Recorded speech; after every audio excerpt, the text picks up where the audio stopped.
Let's be honest, baking is a really popular makeup technique. It helps to lock in your makeup, and that's why people love it all over. However, for some people, especially if you are in your 40s, it can help to exaggerate lines as well, which isn't really what we want. It can actually make texture look more obvious and end up making our face and our skin look quite cakey. So that's why I always say that personally, you should stay away from baking if you are in your 40s. What I want to show you today is how to get the benefits of baking, but without the cakiness and the exaggerating fine lines and just making you look really dried out and obvious makeup. I want to show you how it can smooth your skin, how it can control your creases so that it doesn't come through, but without the dryness. This is what I call the no-bake baking technique. You heard it here first. I have not seen anyone else do this. I've not heard about the no-bake baking technique. I literally came up with that myself. It's not like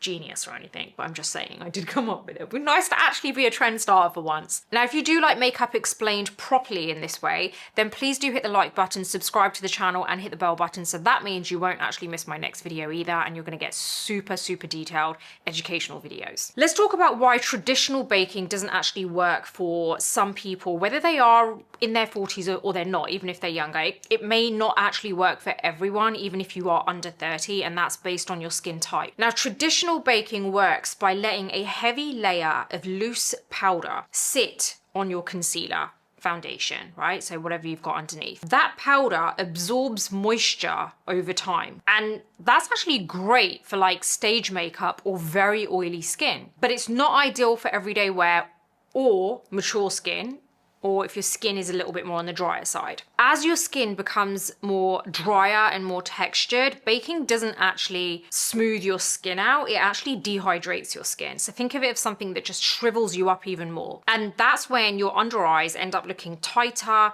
like not in the good way, more creased and just drier in general, and just not good. You know, I've had a lot of people complain about how their eyes end up looking really just powdery and way too cakey over time on the under eye area, and a lot of it has to do with baking. Now, very quickly, I do break down more techniques like this over on the Beauty Breakfast Club, which is my online publication. It's a place where you're going to find everything to do with beauty, wellness, fashion, a bit of other stuff sprinkled on, but primarily beauty. And there's a newsletter written by me every 2 days. It has been going for the last couple of years. We've got around 8,000 people as part of the community. You're going to love it. Everyone is so nice over there, and you get detailed product reviews, new releases, sometimes stuff that you actually find out there first before you find out about it here. It's free to subscribe. That gives you access to most of the site, but if you actually go for the paid version, you get access to the entire site. It unlocks everything. But the best bit is you get to join the group chat, where I am too, and you can ask me any questions directly and I will answer you directly. So as part of the group chat, that is a big perk, and it is paid, like I said, but it costs you the same as getting yourself one coffee a month, and you get so much more than just a coffee. So head on over, subscribe to that, and I would love to see you grow as part of that community too.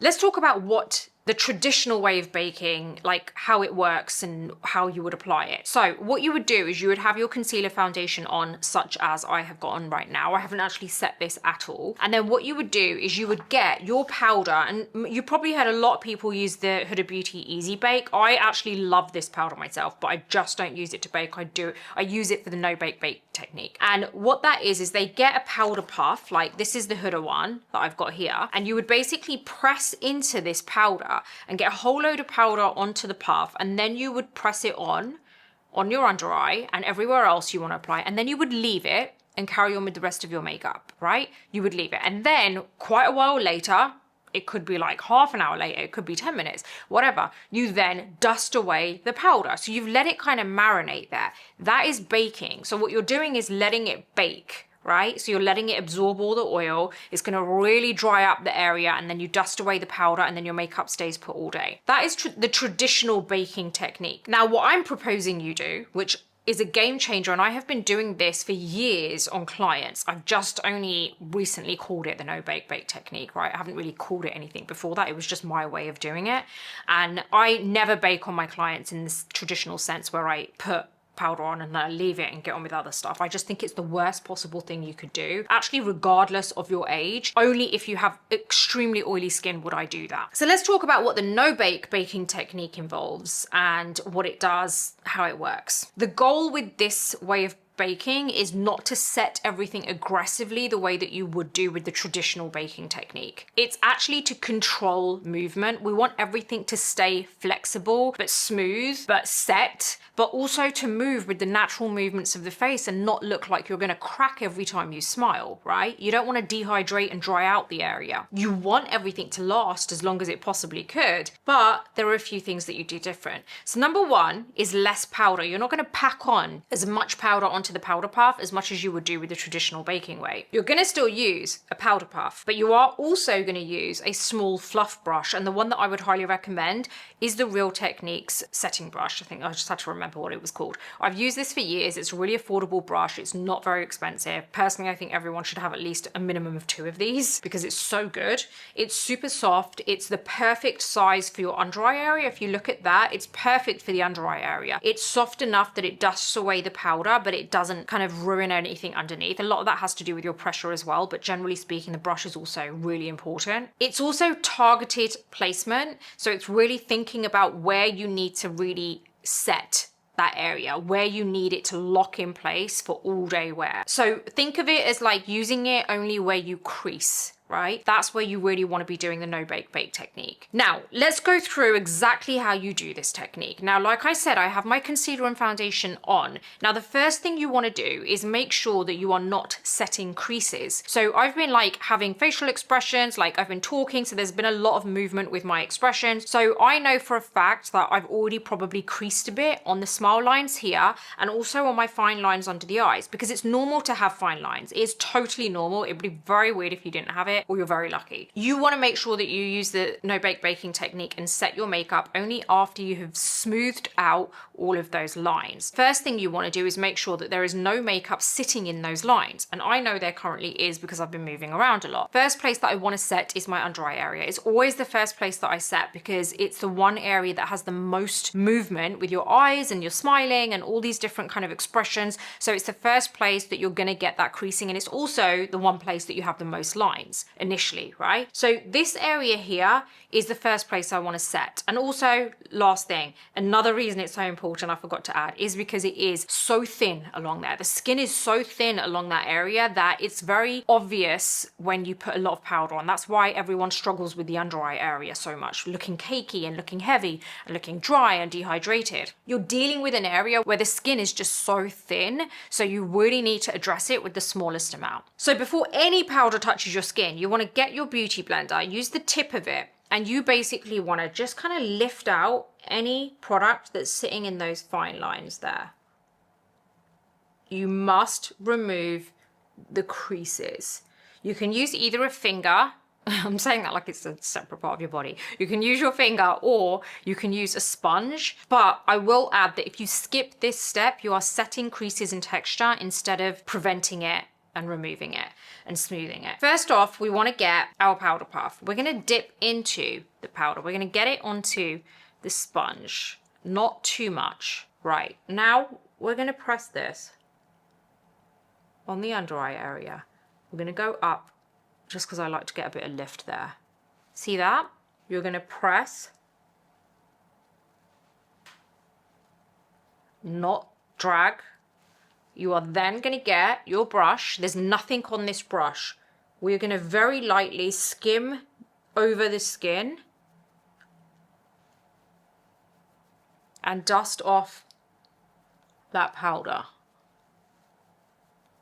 The under eye area is done. It is not going to move all day. It's not going anywhere. It's not going to crease. It doesn't look dry, but there's a little trick I'm going to show you later as well, because everyone has different skin. So it doesn't mean that, you know, it's going to look exactly this way on everyone. If you have slightly more mature skin or slightly more dehydrated or dry skin, there's a trick you can do at the end, which is really going to help you. What you're doing here is you're setting and not waiting. You've applied it with the sponge, you've dusted it off immediately, because that way you're not letting everything dry up and shrivel up. That's going to dry out the area. What we're doing is just kind of like almost just setting it very quickly and then leaving it. It's done. That's all you need for that area. This way you get crease control, longevity, but at the same time you've got that flexibility in your skin too without dehydrating it and make it look like making it look more cakey or dry. Okay, so what we're doing next is setting zones. We've done zone 1, which is the under eye area. If you suffer from a lot of kind of creasing around your smile lines, you want to do the same thing. You want to either use the tip or the back of the sponge. I usually use the back. You're going to stretch your skin. You're going to pick up any product that's sitting there, and then I basically get the powder onto the puff and I press over like so. And then I dust off with the brush. Those 2 areas are the main areas that I generally tend to crease, so I get those out of the way first, in the order of priority being my under eyes and then my smile lines. Now I start dealing with everywhere else, and I like to get a little bit of a lift from my powder as well, which is why I went up that way with the powder puff. But also I do like to make sure I have this really nice uniform kind of almost matte finish through the center of my face, because I tend to get more kind of shiny along that area. So it's really about figuring out where do you not want to get shiny, because those are the areas you really want to kind of use a no-bake baking technique. I'm going to go into the powder again with my powder puff. Now I'm going to go over areas that I don't want to shine, which is usually the center of my forehead, around my brows like so. I'm then going to go down my nose, just the sides of it, down the center of the face, and then I like to go up here. Right? Now, this is where I'm going to take that brush. I'm going to dust this off immediately.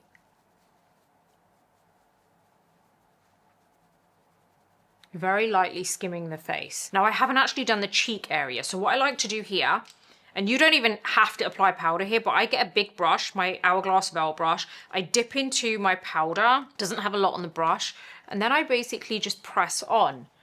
So wherever I don't necessarily need to press on with a powder puff and do the no-bake baking technique, I actually just use a big powder brush. I personally would avoid powdering the cheek area because it's the nicest area and to look fresh, unless you really do get that shine through the day or you're trying to kind of mattify any obvious texture. I like to apply a little bit of powder, but not as much, so I use the powder brush for that area. Now the next step is melting everything together, and this is a step that I was talking about earlier that can really help people who maybe find that their skin is generally more mature, a bit more drier, so they still struggle, like even with the no-bake bake technique, they still struggle for it to look healthy rather than too dry and overly cakey. What this is basically using a setting spray or a hydrating spray. It's not all about using a setting spray, it's about just using a spray which is good. I don't believe setting sprays actually set, so I don't use it to set makeup, but I do use it to melt powder into the skin, to dampen my sponge, and a few other bits just to hydrate my skin really. So I like the Charlotte Tilbury Airbrush Flawless Setting Spray. That's a really good one to use just to melt powder in. So what I tend to do, this kind of like replaces the bake, so to speak. A light mist of this spray helps to melt the powder into the skin and removes any powdery finish. The result is that your makeup looks smoother, it looks healthier, it looks like skin, there's no chalkiness, and it's not feeling too tight either for you. This technique is perfect for anyone with dry skin, anyone with mature skin, anyone with textured skin that is slightly more on the drier side, and anyone who hates how baking looks after an hour. If your skin doesn't settle down after an hour, after like either if you're doing the baking technique or even after the no-bake bake technique, then that means that you don't have as much oil production in your skin, because usually after an hour your natural oils come out through your skin and that will kind of make everything look a little bit more settled and less powdery. But if it doesn't look like that after an hour, it means you have less oil production, and you do need to really rely on this step of using a spray to melt your powder in. So what we do here is we basically spray this over and it will melt the powder into the skin. You honestly don't need to bake your makeup in order for makeup to last all day. It's really about strategic placement, but also not letting it bake. So that's why I call it the no-bake bake routine, because you don't need to bake your face for makeup to last all day. It's really about strategic placement and also making sure that you're not letting it kind of, well, like I said, just bake. Use the no-bake baking technique. That is why I came up with this, because it honestly does tick every box. You're really letting it lock the foundation and the concealer in, but you're also not allowing it to dry out the skin. That way your makeup stays fresh, smooth, comfortable all day, flexible, doesn't kind of like feel like you've cemented it in place, and it doesn't dry your skin out. It's perfect. So I really hope you've enjoyed this video today. I really just wanted to focus on the no bake technique and explain to you exactly why this works so well. If you have any questions, let me know in the comments. Don't forget, everything is listed in my description, and I will see you on the next video.